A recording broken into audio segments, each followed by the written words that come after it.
우리 다 같이 마음을 정돈하시고 하나님께 예배드리겠습니다. 휴대폰은 꺼주시든지 진동으로 해주시기 바랍니다. 다 같이 기도하겠습니다.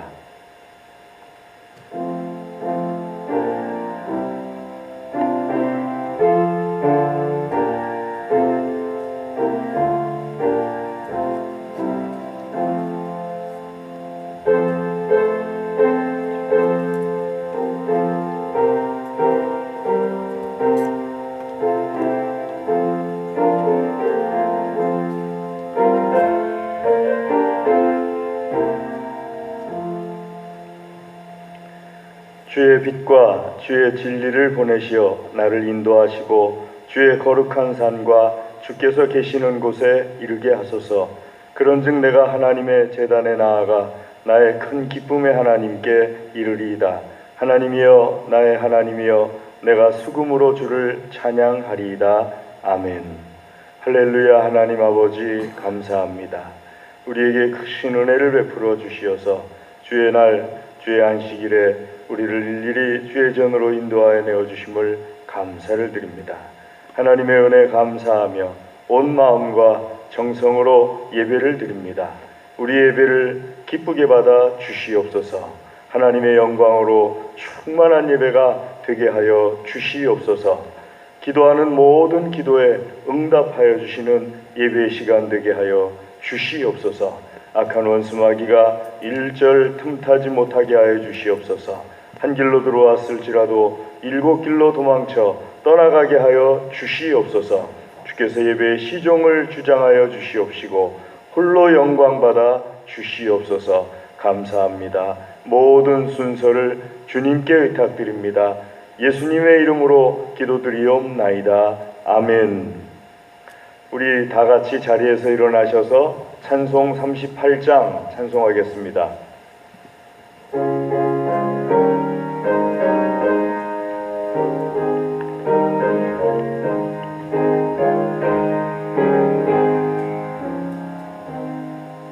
예수 우리 왕이여 이곳에 오셔서 우리가 왕께 드리는 영광을 받아 주소서.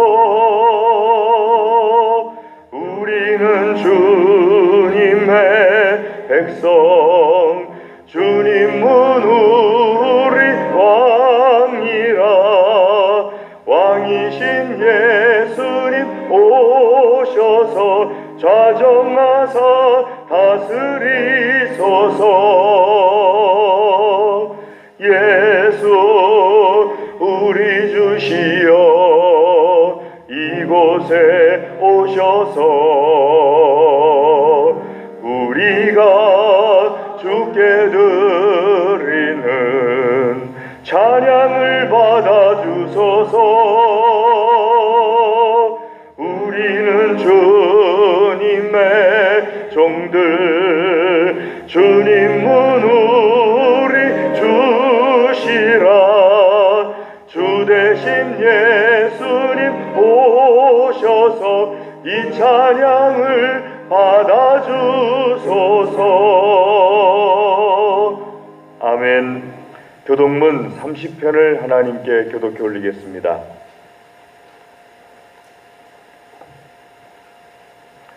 교독문 30편입니다. 구찬송가는 주보를 봐주시기 바랍니다. 하나님은 우리에게 은혜를 베푸사 복을 주시고 그의 얼굴빛을 우리에게 비추사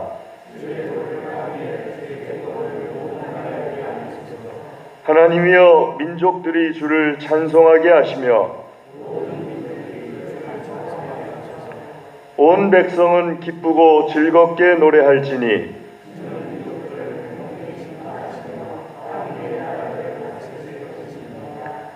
하나님이여 민족들이 주를 찬송하게 하시며 모든 민족으로 주를 찬송하게 하소서.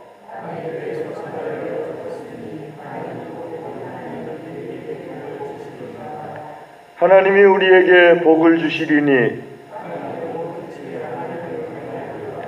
아멘. 신앙 고백하겠습니다. 전능하사 천지를 만드신 하나님 아버지를 내가 믿사오며 그 외아들 우리 주 예수 그리스도를 믿사오니 이는 성령으로 잉태하사 동정녀 마리아에게 나시고 본디오 빌라도에게 고난을 받으사 십자가에 못 박혀 죽으시고 장사한 지 사흘 만에 죽은 자 가운데서 다시 살아나시며 하늘에 오르사 전능하신 하나님 우편에 앉아 계시다가 저리로서 산 자와 죽은 자를 심판하러 오시리라. 성령을 믿사오며 거룩한 공예와 성도가 서로 교통하는 것과 죄를 사하여 주시는 것과 몸이 다시 사는 것과 영원히 사는 것을 믿사옵나이다. 아멘. 자리에 앉으셔서 찬송 543장 찬송하겠습니다. 543장.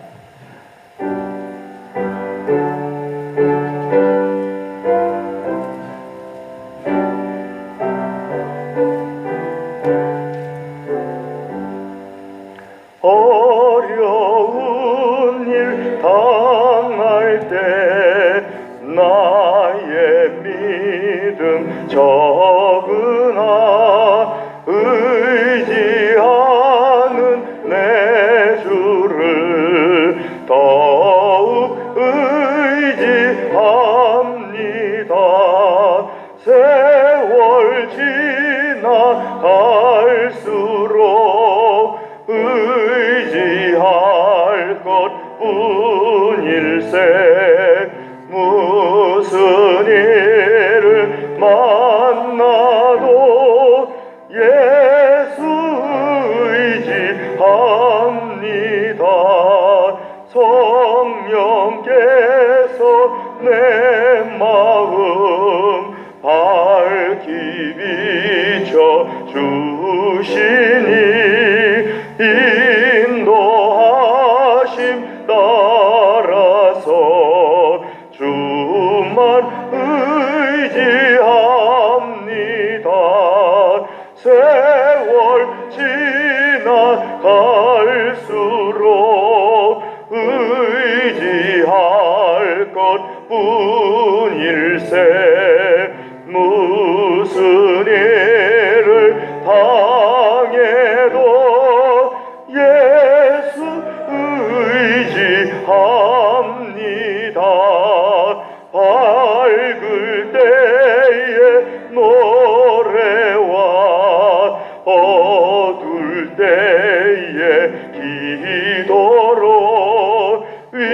위태할 때 도움을 주께 간구합니다. 세월 지나갈수록 의지할 것뿐일세. 무슨 일을 당해도 예수 의지합니다. 생명이 있을 동안에 예수 의지합니다. 천국 올라가도록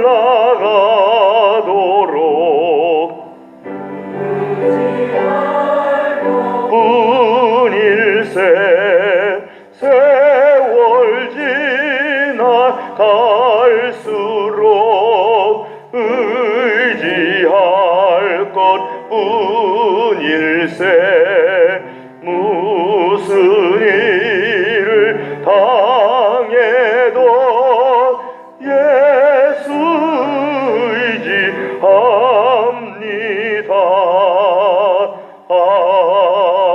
아멘. 김영모 장로님 기도하시겠습니다. 우리 함께 마음을 같이하여 기도하시겠습니다.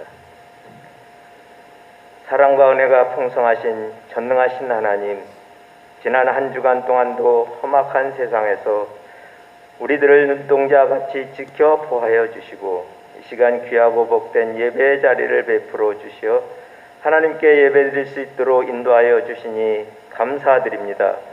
오늘도 저희들 주님의 은혜가 갈급하여 그 은혜를 간절히 사모하는 마음으로 주의 전에 나왔사오니 주께서 예배드리는 이 시간 성령과 은혜가 충만케 하시어 코로나로 인하여 우리의 힘들고 지친 몸과 마음과 모든 형편과 상황들이 하나님 아버지의 크신 사랑과 은혜로 회복되는 귀하고 복된 시간 되기를 간절히 기도합니다. 천지 만물을 지으시고 다스리시는 능력의 하나님, 지금 세계 곳곳에서는 코로나19 전염병으로 수많은 생명이 죽어가고 고통받고 두려움에 처해 있는 이때 우리나라 또한 코로나19 전염병과 정치, 경제, 코로나 예방 백신 수급 문제까지 나라 안팎의 상황들이 위태롭고 불안하지만 이 어려운 국면을 하나님 주시는 지혜와 능력으로 극복할 수 있도록 이 백성과 열방의 주의 백성들을 불쌍히 여기사 구원하여 주시옵소서. 고난과 재앙이 찾아올 때 돌이켜 회개하고 주님께 엎드려 부르짖어 기도하면 우리의 모든 허물을 사하시고 응답하사 구원하여 주심을 믿사옵니다.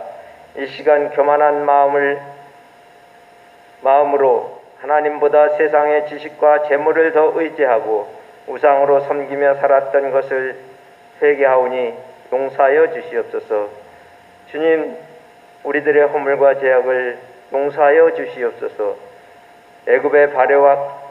애굽의 바로왕에게서 택하신 백성들과 자녀들은 물론 가축까지도 구원해 주셨던 하나님, 40년 광야길의 수많은 죽음의 고난 중에도 살아갈 길을 열어주시고 축복의 땅으로 인도하신 하나님, 이 나라 백성들도 이 세상의 재앙과 고난과 어려움 속에서도 마침내 생명의 길로, 의의 길로, 축복의 길로 인도하시는 능력의 하나님을 바라볼 수 있는 믿음의 눈을 허락하여 주시옵소서. 거짓과 진리를 분별할 수 있는 지혜도 주시옵소서. 나라의 어려움을 통하여 우리의 연약한 신앙이 더욱 강하게 회복되게 하시고 이 나라가 주님이 원하시고 기뻐하시는 진정한 주님의 나라 되도록 복을 내려 주시옵소서. 사랑이 충만하신 하나님, 땅끝까지 주의 복음을 전하는 선교사님들에게 강건함과 필요함을 채워주셔서 사명을 잘 감당하게 하여 주시옵고 우리 교회의 가정들을 붙잡아 주시고 성령 충만하여 가정 천국을 이루며 행복한 삶이 되게 허락하여 주시옵소서. 이 시간 강단에서 주의 말씀을 전하는 목사님을 강하게 붙드사 모든 성도들 마음을 열어 가득 채워지는 하나님의 양식이 되게 하여 주시옵소서. 우리의 입술의 찬양과 몸과 마음으로 드리는 모든 성도들의 봉사와 헌신과 예배를 받으사 하나님께 영광되고 저희에겐 기쁨이 되게 하여 주시옵소서. 우리의 기쁨 되시고 소망이 되시고 구원자이신 거룩하신 예수님의 이름으로 간절히 기도하옵나이다. 아멘.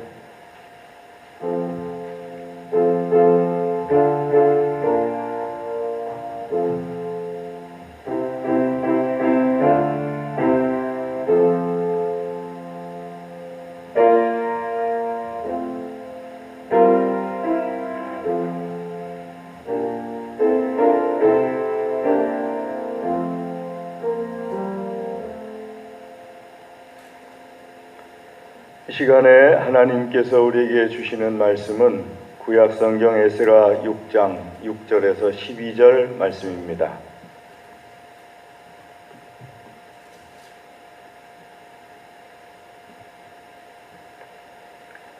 에스라서 6장 6절에서 12절 말씀입니다.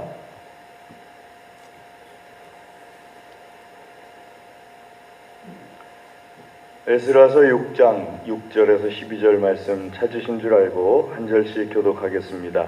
6절 말씀 제가 먼저 읽겠습니다.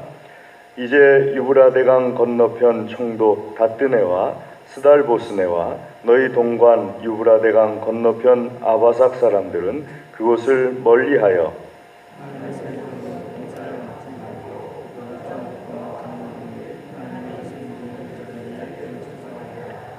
내가 또 조서를 내려서 하나님의 이 성전을 건축함에 대하여 너희가 유다 사람의 장로들에게 행할 것을 알리노니 왕의 재산 곧 유브라데강 건너편에서 거둔 세금 중에서 그 경비를 이 사람들에게 끊임없이 주어 그들로 멈추지 않게 하라.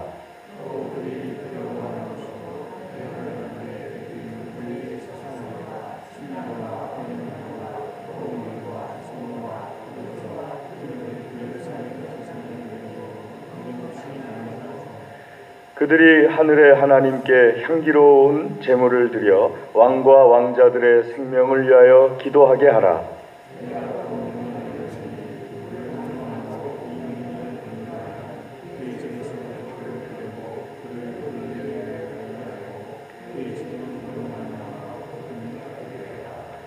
만일 왕들이나 백성이 이 명령을 변조하고 손을 들어 예루살렘 하나님의 성전을 헐진대 그곳에 이름을 두신 하나님이 그들을 멸하시기를 원하노라. 나 다리오가 조서를 내렸노니 신속히 행할지어다 하였더라. 아멘. 기도하겠습니다. 하나님 아버지 감사합니다. 이 시간에 주의 말씀 듣기를 소원합니다. 하나님의 말씀을 들려주시옵소서. 우리의 마음과 모든 곳에 하나님의 말씀을 새겨주시옵소서. 하나님의 말씀으로 우리를 축복하여 주시옵소서. 간절히 구합니다. 예수님의 이름으로 기도드리옵나이다. 아멘.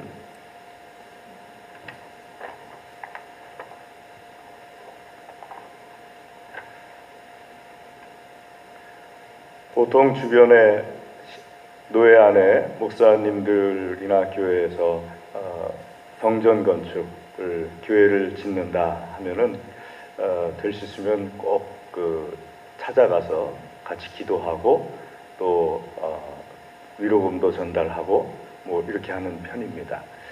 그 중에 한 목사님은 동기 목사님과 함께 얘기를 나누면서 저도 다녀왔는데 동기 목사님도 다녀오셨더라고요. 그러면서 하는 이야기가 너무 열심히야 하면서 좋아서 얘기를 하시더라고요. 어느 정도 열심히냐 하게 되면은 상가에서 교회를 개척하셔가지고 이 상가 주인이 아무래도 눈치가 좀 이상하니까 상가 보증금을 빼서 그 옆에 땅만 사가지고 옮겼어요. 그리고서 거기다가 처음에는 천막을 치고 예배를 드리다가 어느 순간에 예배당을 교회를 져야겠다 해가지고 교회를 짓는데 혼자서 짓는 거예요. 목사님 혼자서 대부분 짓는 거예요. 그 전까지는 뭐 이렇게 건축에 대해서 뭐 도면 한 장 본 적도 없던 분이 이 예배당을 혼자서 처음에는 판넬로 지으려고 했는데 판넬로 짓는 것보단 벽돌로 잘 짓는 게 좋겠다.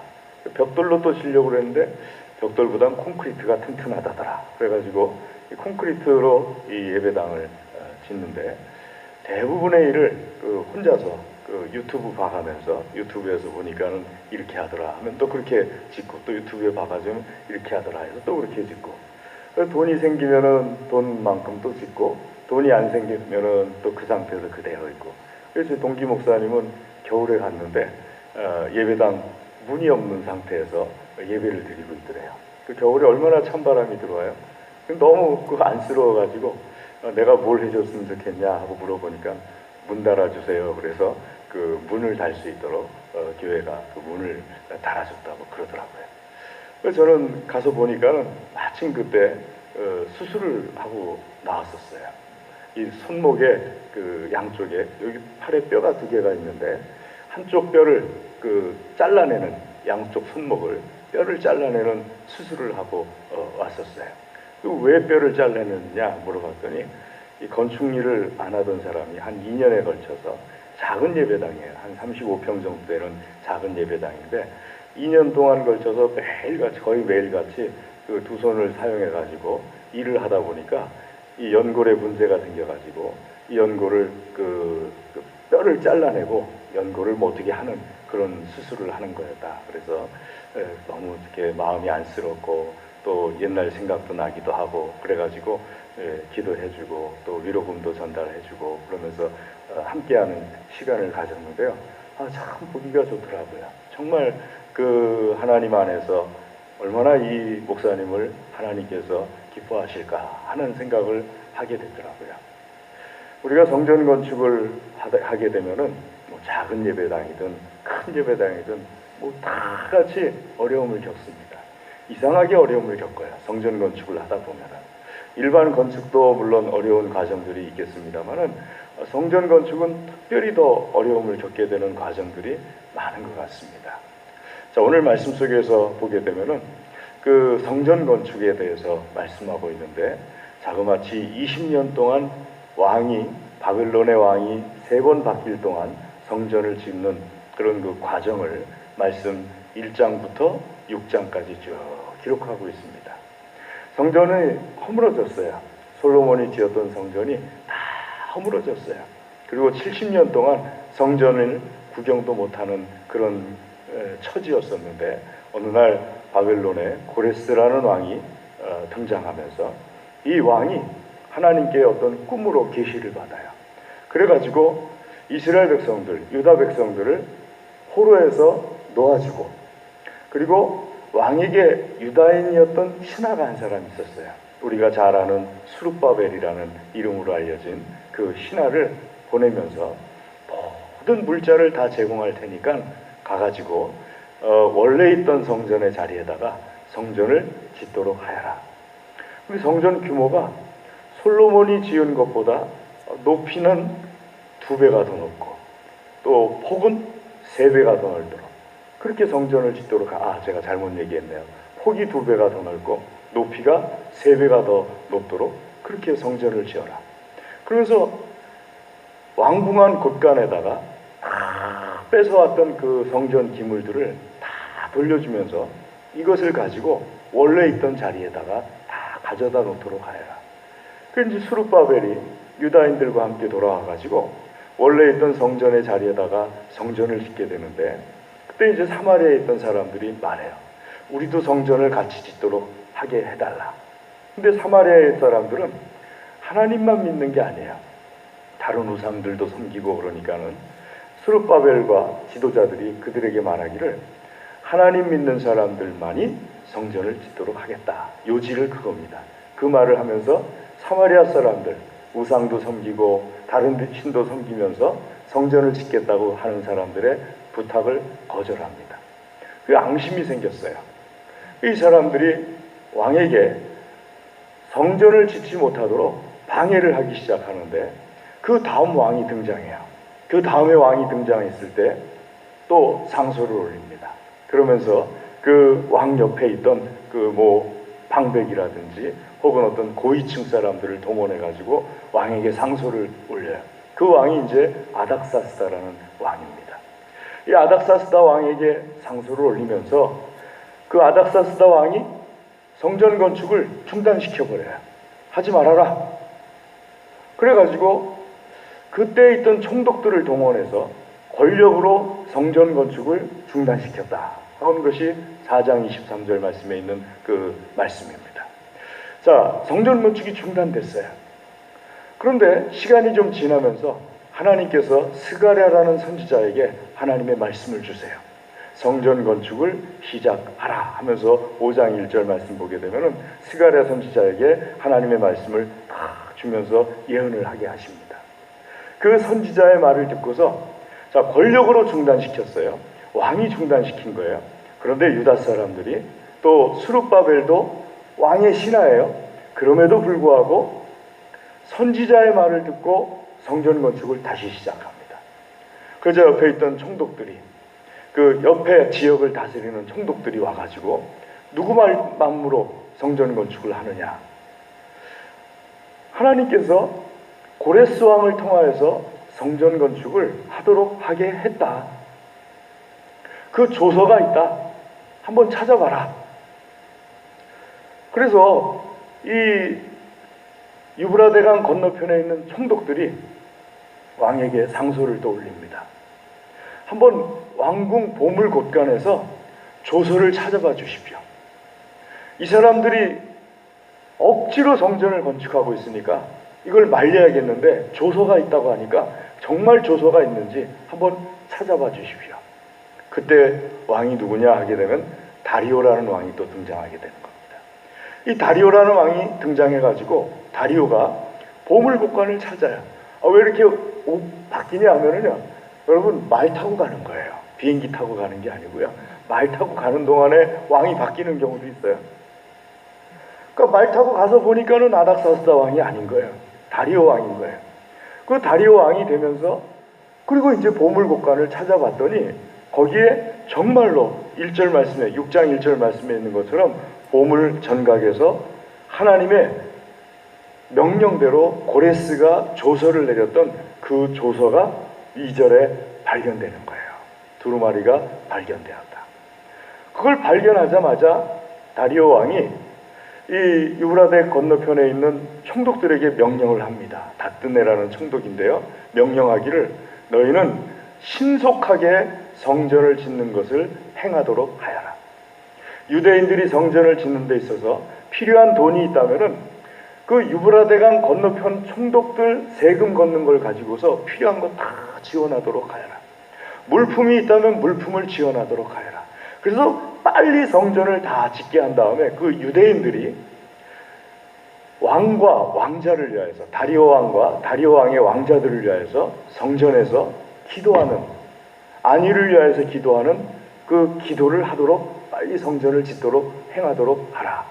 이런 명령을 다시 내립니다. 그래가지고 방해하던 사람들이 왕을 거역할 수가 없잖아요. 왕을 거역할 수가 없으니까 그 전까지는 방해하던 사람들이 이젠 입장을 바꿔가지고 적극적으로 돌이켜서 성전 건축을 위해서 필요한 돈이 있으면 돈을 다 대주고, 또 제사 지내는데 필요한 그 어떤 짐승이 필요하다 그러면 짐승도 다 대주고, 또 물품이 필요하다면 물품도 다 대주고, 그러면서 성전을 건축하게 되는 이런 모습이 13절 말씀부터 쭉 나와 있는 모습입니다. 여러분, 이 과정을 쭉 보게 되면요, 야, 성전 건축이 정말 어렵구나. 솔로몬 왕 때 하나님께 드려진 성전, 그 성전을 지은 것을 보면서 참 아름답다 하는 생각이 들었다면은 스룹바벨 때 2차로 성전을 짓는 과정을 보게 되면은 야, 정말 어려운 과정에 하나님께서 참으로 역사해 주셔가지고 이 화가 변화해서 복이 되게 하시는, 우리말 사자성어에 전화위복이라는 말이 있지 않습니까? 화가 변해서 복이 되게 하시는 하나님의 크신 능력이 이 스룹바벨의 성전 건축 과정 속에서 역사하셨구나. 왜 하나님께서 이렇게 도우셨다고 하는가 하게 되면요, 2절 말씀에 나와 있습니다. 2절 말씀 보게 되면요, 2절 말씀 22절이죠. 22절 말씀에 보게 되면 이렇게 기록되어 있습니다. 함께 읽도록 하겠습니다. 즐거움으로 이랫동안 무교절을 지켰으니 이는 여호와께서 그들을 즐겁게 하시고 또 아스로 왕의 마음을 그들에게로 돌려 이스라엘의 하나님이신 하나님의 성전 건축하는 손을 힘있게 하도록 하셨음이었더라. 그러니까 하나님께서 아스로 왕의 마음을, 바벨론 왕의 마음을 돌리셔가지고 성전을 짓도록 돕게 하시고 그 성전 짓는 손들을 힘있게 하셨기 때문에 스룹바벨을 통하여서 성전 건축이 지어질 수 있었다. 그래서 그들의 마음이 참 즐겁고 유월절 절기를 하나님 앞에 지낼 수 있었다 하는 것에 대해서 말씀을 기록하고 있습니다. 자, 이런 모습을 우리가 보게 되면서요, 하나님께서 왜 스룹바벨과 유대인들에게 성전 건축을 하는 것을 적극적으로 도와주셨느냐? 만약에 하나님이 도우시지 않았더라면 하나님의 말씀도 들을 수 없었을 것이고, 하나님의 말씀을 듣지 못하였더라면 성전 건축이 마무리되지 않았을 텐데, 하나님의 말씀에 대해서 5장 1절에 있는 말씀을 보게 되면 스가랴를 통하여서 하나님께서 예언해 주신 말씀에 대해서 2절 말씀에 보면 이해하면서 스가랴의 예언의 말씀이 있었기 때문에, 그 말씀을 들었기 때문에 하나님 말씀에 대해서 철저하게 그 말씀대로 복종하고 순종하는 그 모습이 하나님의 도우심을 끌어낼 수 있었다는 거예요. 여러분, 우리가 이 말씀 속에서 우리에게 적용하는 하나님의 말씀이 무엇인가 하는 것을 듣게 되는데요, 첫 번째로 생각해야 될 것은 성전 건축이 무엇을 상징하는가 하는 것을 알아야 될 것 같습니다. 여러분, 이스라엘 백성들이 6장까지는 성전 건축을 하고요.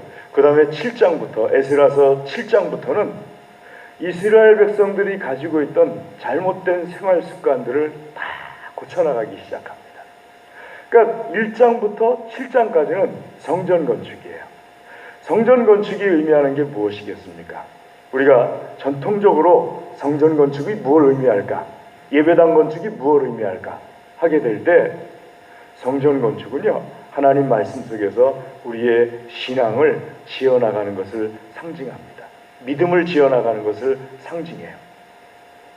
성전이 건축되었다 하는 것은요, 우리 믿음이 하나님 앞에서 세워지는 어떤 틀이 마련됐다는 것을 뜻합니다. 자, 하나님께서는요, 우리의 믿음이 자라기를 원하세요. 우리의 믿음이 어떤 틀을 딱 갖추기를 원하세요. 교회 10년 다녔는데 믿음의 틀이 안 갖춘 분들도 계세요. 교회 20년 다녔어도 믿음의 틀이 안 갖춰 있는 분들이 있을 수 있어요. 그 왜 그럽니까?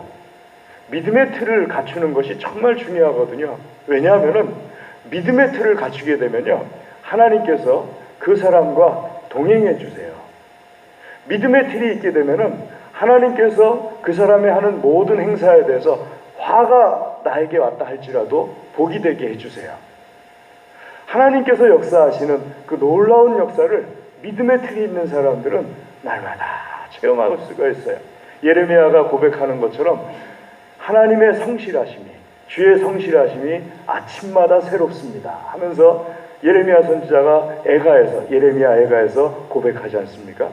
믿음의 틀이 없으면은요, 아침마다 새로운 하나님의 성실하심에 대해서 볼 수 있는 눈이 열려질 수가 없어요. 믿음의 틀이 있으면은요, 화가 있다 할지라도 이 화를 통해서 하나님께서 어떻게 해서 복으로 바꾸실까 하는 것을 바라볼 수가 있어요. 그런데 믿음의 틀이 없으면은요, 그걸 바라볼 수 있는 눈이 열리지가 않아요. 우리 믿는 사람들이 다른 어떤 기도도 중요합니다. 뭐 건강을 위한 기도도 중요합니다. 물질을 위한 기도도 중요해요. 또 어떤 인간관계를 위한 기도도 중요해요. 그런데 믿음을 위한 기도가 가장 중요하다는 것을 믿으시기를 주의 이름으로 권면합니다. 자, 믿음을 위해서 우리가 기도해야 되는데, 즉 성전 건축, 즉 우리의 믿음이 틀이 갖춰지고 믿음이 점점 자라가고, 이걸 위해서 기도해야 되는데, 기도하는 데 있어서 믿음을 위해서 기도할 때 첫 번째로 하나님께서는 우리에게요, 믿음이 자랄 수 있는 어떤 시험을 하세요. 때때로 그게 마귀의 유혹을 통해서 시험하시기도 해요. 하나님께서 시험하시는 것을 테스트란 말을 주로 사용하고요, 마귀가 우리를 시험하는 것을 우리는 우리말 성경에는 다 시험이에요. 근데 요즘은 유혹이란 말로 많이 바꾸기도 했는데, 마귀가 유혹하는 것을 템프테이션이라고 많이 사용해요. 그러니까 성경 자체가 시험에 대해서 마귀는 우리를 자꾸 유혹을 해요. 우리를 넘어뜨리려고 해요. 우리를 고통이라든지 혹은 미혹이라든지 이런 방법을 통해서 우리를 믿음에서 자꾸 떠나게 하려고 마귀는 시도해요. 우는 사자처럼 시도해요. 잠깐 떠나갔다 싶은데 다시 돌아와요. 그리고 또 시험을 해요. 그런데 하나님께서는 우리를 테스트하세요. 그런 유혹, 마귀의 유혹 과정에서 믿음이 자라도록 그 과정 속에서 훈련을 시키세요. 또 연단을 시키시기도 하세요. 그런 다음에 그것이 훈련이 잘 됐는지, 연단이 잘 됐는지 한번 이렇게 두들겨 보세요. 마치 도공이 자기가 만든 도자기가 잘 만들어졌는지 이렇게 들고서 확인하는 과정을 거치는 것처럼, 하나님께서는 그 연단과 그 훈련, 그 유혹, 그 테스트 과정 속에서 내가 얼마나 믿음이 잘 틀이 갖춰지게 되었는지를 시험하는 과정을 또 하세요. 그럼 왜 하나님께서 그렇게 하시느냐? 믿음이 자라지 않으면요, 하나님의 축복을 담을 수가 없어요. 믿음이 자라야지 하나님의 축복을 담아둘 수 있는 그릇이 만들어지는 거예요. 내가 질그릇인지 혹은 나무 그릇인지 금 그릇인지 그건 아무 상관없어요. 중요한 거는 내가 어떤 그릇이든지 간에 깨끗하게 준비되어서 하나님께서 나에게 그 그릇에다가 담아둘 수 있는 복된 것을 담을 수 있는 준비가 되었는지 아닌지 그게 중요한 거예요. 금그릇이면 뭐합니까? 깨끗하지가 않으면은요 거기다가 아무것도 담을 수가 없는 거예요. 나무 그릇이라 할지라도 깨끗하게 갖춰져 있으면 하나님께서는 거기에다가 마치 그 훌륭한 요리사처럼 다 갖춰져서 담을 수가 있는 거지요. 그런 그것을 우리가 이해한다면은 내가 왜 믿음을 중요하게 하고 믿음이 자라야 되려고 힘써야 되는지를 알 수가 있습니다. 믿음은 그릇과 같아요. 하나님의 복을 담아두는 그릇과 같다. 아멘. 여러분 어떻게 해서든지 어떤 과정에서든지 다른 어떤 것보다도 믿음이 자라게 하시기를 주의 이름으로 권면합니다. 믿음이 자라면은요 내가 생각하는 모든 것들을 하나님께서 그 안에 채워주세요. 그것이 때때로 어떤 물질일 수도 있고 건강일 수도 있고 관계일 수도 있고 그 어떤 것이라 할지라도 믿음이 자라게 되면은 하나님께서는 채워주실 능력이 있으세요. 그 믿음이 자라려고 힘써야 되는데요. 믿음은 그럼 어떻게 자라느냐 하게 되면요. 어려운 일을 만났을 때, 자 어려운 일을 만났습니다. 유혹을 만났습니다. 테스트를 당하고 있어요. 훈련 과정을 겪고 있어요. 연단 과정을 겪고 있어요. 그럴 때 내가 제일 먼저 해야 될 것이 무엇일까요? 기도입니다. 하나님 앞에 기도하는 거예요. 믿음의 선배들이 하나님께서 믿음으로써 우리에게 배우라고 한, 본을 받으라고 한 선배들의 가장 공통적인 특징, 기도예요. 함께 기도하든 혼자 기도하든 뭐 어떤 형태의 기도든 간에 믿음의 선배들은 어떤 어려움이든 훈련이든 연단이든 그 테스트든 유혹이든 그 앞에서 기도하는, 하나님 앞에 기도하는 모습을 우리에게 보여줍니다. 여러분 기도는 우리 예수님 믿는 사람들에게 가장 큰 무기이기도 하고 가장 기본적인 거기도 합니다. 예수님 믿는 사람들이 기도하게 되면요 하늘문이 열려져요. 저는 제가 겪은 기도 중에서 가장 놀라웠던 기도는 전도사 시절에 늘 가끔 간증하곤 하는데요. 제가 전도했던 분이 기도하는 모습 속에서 큰 경험을 한 적이 있어요. 제가 안성에 내려와서도 이 무당이셨던 분들을 몇 분을 전도한 적이 있는데 이 전도사 시절에도 무당이셨던 분들을 몇 분 전도한 적이 있었어요. 근데 무당이셨던 분들이 참 예수님 믿잖아요. 둘 중에 하나더군요. 화끈하게 믿든지 아니면 이렇게 대충 믿든지 둘 중에 하나인 것 같아요. 근데 이분은 화끈하게 믿는 분이셨어요. 아주 용하다는 무당이었어요. 그래서 어느 날 그 청년 전도사 시절이었으니까 가서 전도를 했어요. 예수님 믿으세요 하고 전도를 했어요. 몇 번 가서 전도하다 보니까는 예수님 믿기로 하고 왔어요. 그리고 그 분이 섬겼던 모든 이 무당이셨던 분들은 자기 손으로는 잘 못 치워요. 그래서 제가 그분이 섬겼던 그 우상단지들 이런 것들을 다 가져다가 부실 건 부셔버리고 태울 건 태워버리고 해가지고 그냥 그 냇가에 가서 그냥 다 물에 던져버리고 하면서 싹 보는 앞에서 그냥 싹 치워버렸어요. 다시는 돌아가지 말라고. 그러고서 근데 이분이요 기도를 하는데 재밌게 기도해요. 예배당 문을 탁 열고 들어오면 우리는 보통 예배당 문 열고 들어오면 의자에 앉아서 기도하잖아요. 문 앞에 탁 서가지고 비나이다 비나이다 하나님께 비나이다 하면서 그 기도하기 시작해요. 제가 몇 번을 가르쳤는데 습관이 그러다 보니까는 익숙해지기 전까지는요 입구에 탁 서가지고 비나이다 비나이다 하나님께 비나이다 하면서 기도해요. 근데 어느 날 이분이 그 지역에서 걷지를 못하는 것으로 다 알고 있어요. 못 걸어요. 그 남자분은. 딸도 초등학교 5학년 딸이 있었는데 못 걸어요. 그러니까 남자분이 못 걸고 딸은 걸어요. 이 남자분을 전도를 했어요. 남자분 전도해가지고 저한테 말하는 거예요. 아, 내가 그분 전도했어요. 그럼 어떻게 하죠? 가서 이렇게 제가 싣고 와야 되나요? 날짜만 얘기해 주세요. 제가 가서 그분을 싣고 예배드리게 할 때요. 그랬더니 걱정 마세요 전사님. 놀라운 일이 벌어졌어요. 첫 주는 분명히 차 타고 왔어요. 그런데 2주, 4주 지나니까 자기가 이렇게 목발 짚기 시작하더니 4주쯤 되니까요, 딸 옆에 이렇게 어깨에다 손 얹고 이렇게 교회를 나오기 시작해요. 깜짝 놀래가지고요, 성도님, 저분이 못 걷는 분이었는데 어떻게 걷습니까? 그랬더니 전사님 어떻게 걷기냐 하고 저한테 되물어요. 자기가 전도하고서 매일 가가지고 저분 다리에 걸터 앉아가지고 기도했다는 거예요.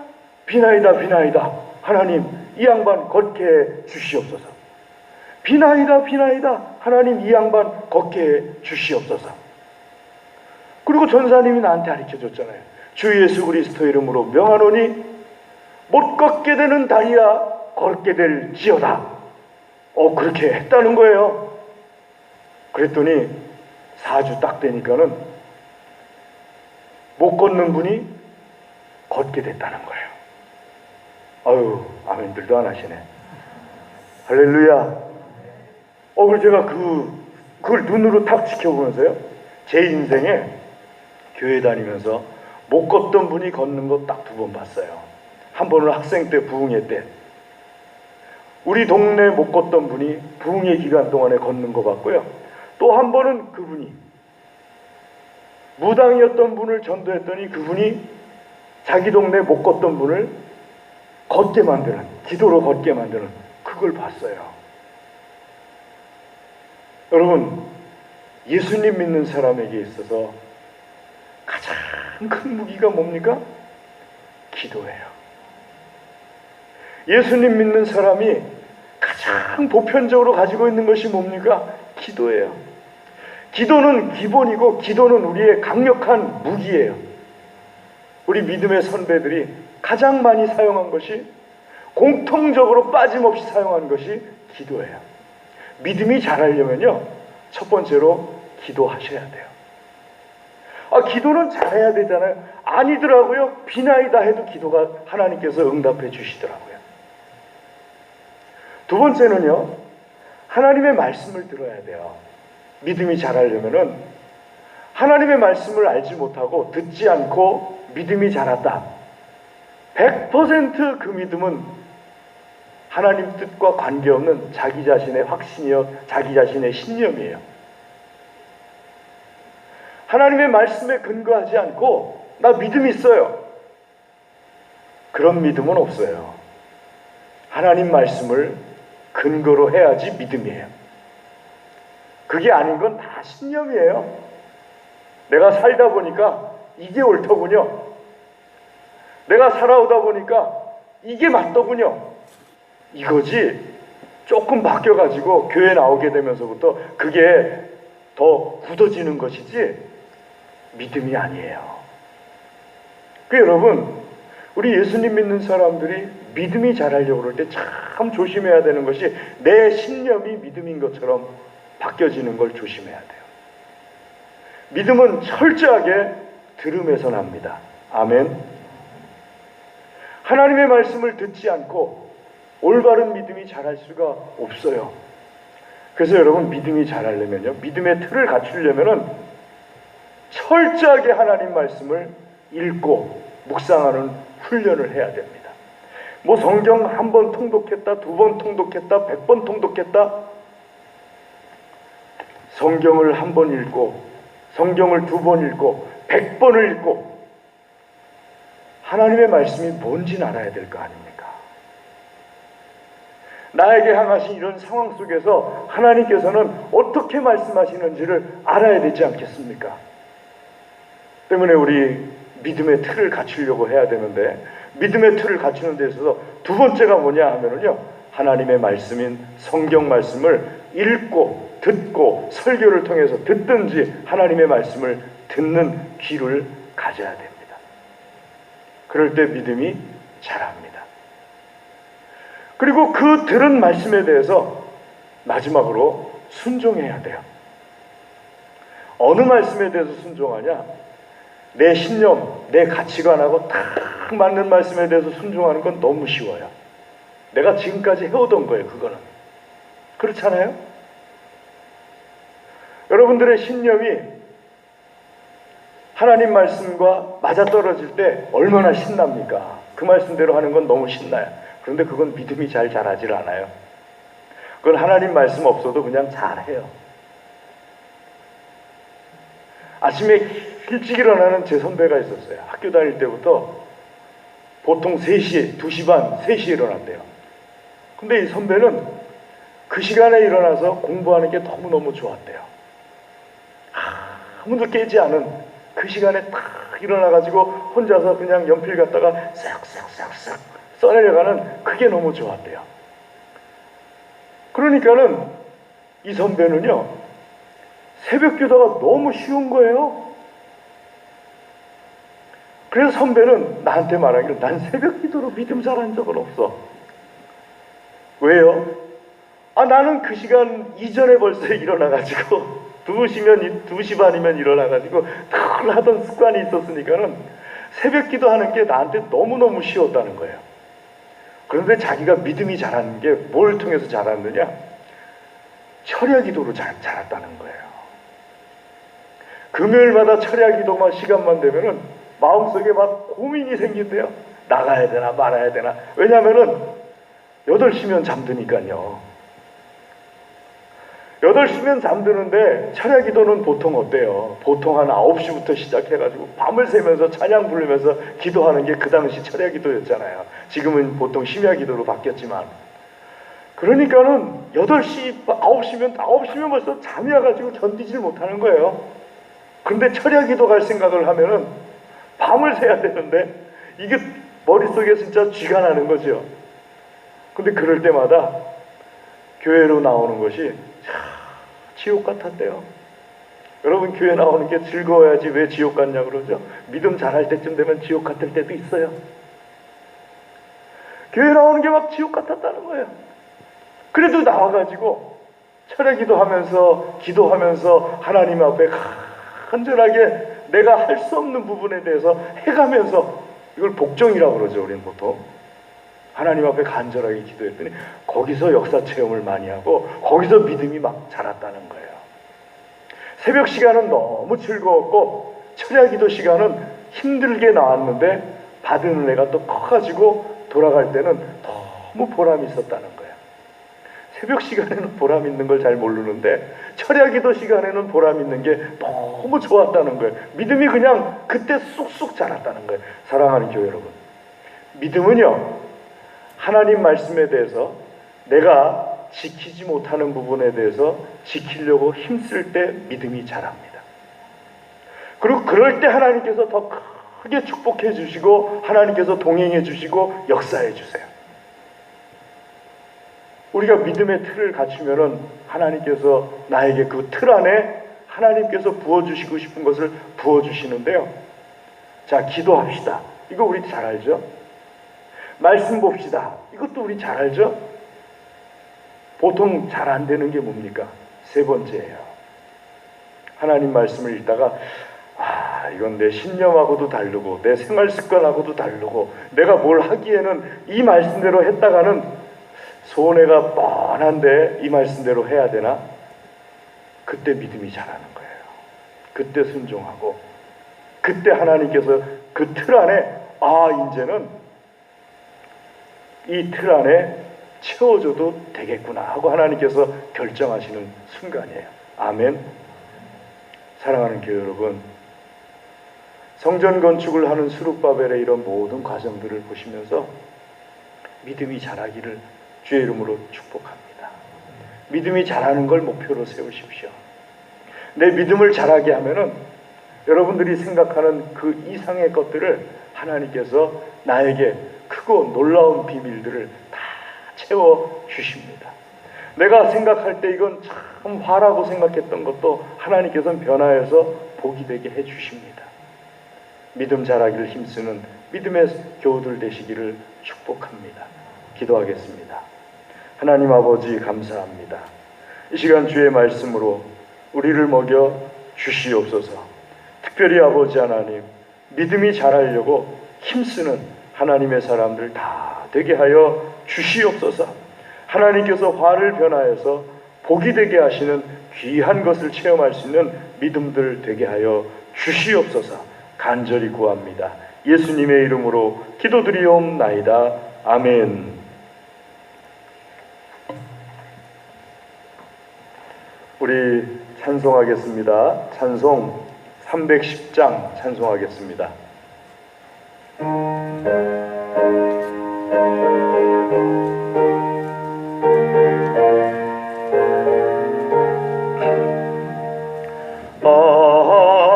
하나님의 은혜로 있을 데 없는 자 왜 구속하여 주는지 난 알 수 없도다. 내가 믿고 또 의지함은 내 모든 형편 아시는 주님 늘 보혜주실 것을 나는 확신하네. 내게 곳에 믿음과 보복을 주셔서 내 마음이 항상 난 알 수 없도다. 내가 믿고 또 의지함은 내 모든 형편 아시는 주님 늘 보혜 주실 것을 나는 확실히 아네. 왜 내게 성령 주셔서 내 마음 감동해 주 예수 믿게 하는지 난 알 수 없도다. 내가 믿고 또 의지함은 내 모든 형편 아시는 주님 늘 보혜 주실 것을 나는 확실히 아네. 주 언제 강림하실지 혹밤에 혹낮에 또 주님 만날 그곳도 난 알 수 없도다. 내가 믿고 또 의지함은 내 모든 형편 아시는 주님 늘 보혜 주실 것을 나는 확실히 아네. 아멘. 우리 시간에 하나님 말씀을 의지하여서 기도하겠습니다. 드린 예물을 위하여서 기도하겠습니다. 다 같이 기도하겠습니다. 할렐루야. 하나님 감사합니다. 아버지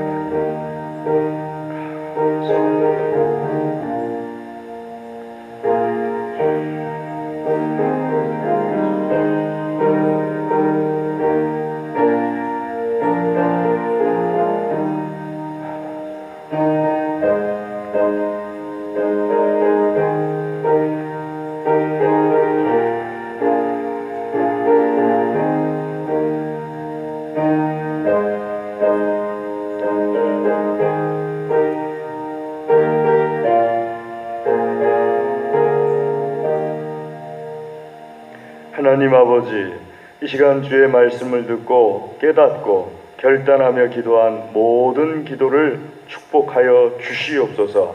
풍성하게 열매 맺히게 하여 주시옵소서.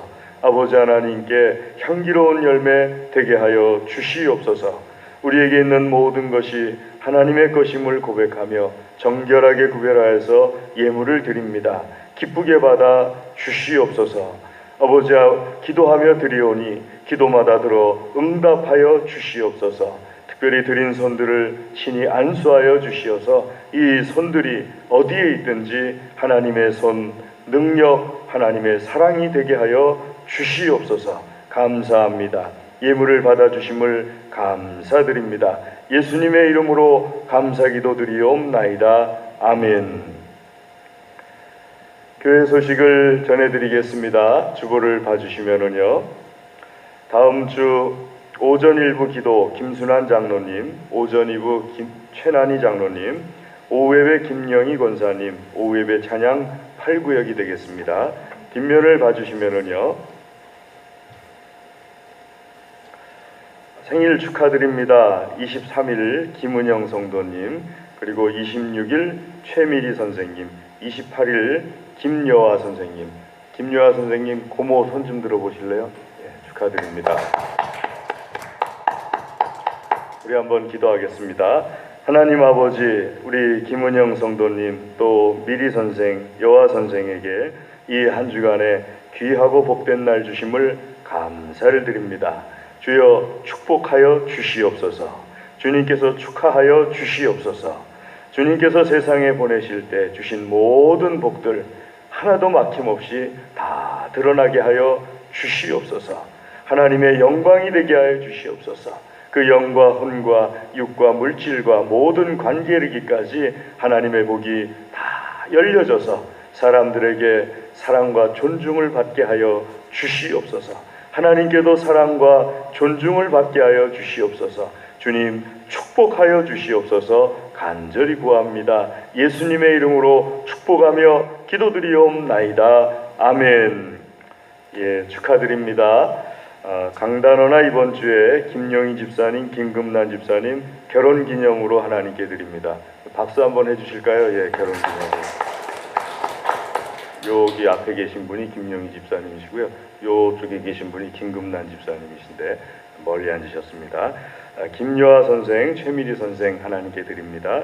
다음 주에 김정섭 집사님, 김하진, 원지은 하나님께 드리겠습니다. 청소당번 이번 주에 여전도의 2조 명단 확인해 주시고요.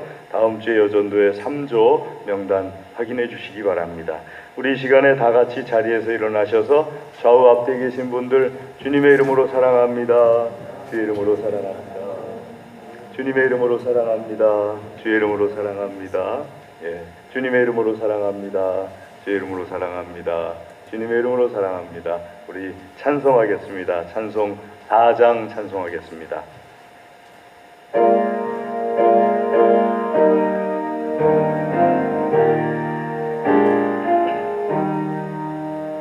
성부 성자와 성령 영원히 영광 받으옵소서. 대초로 지금까지 또 길이 영원 무궁 성삼위께 영광. 아멘. 지금은 우리 주 예수 그리스도의 은혜와 하나님 아버지의 무한하신 사랑과 성령님의 교통하심이 하나님께서 사랑하시며 복 주시기를 원하시는 사랑하는 하나님의 모든 자녀들 위해 그 가정과 기업과 소원과 기도 위에 영원토록 함께하옵시기를 간절히 축원하옵나이다. 아멘.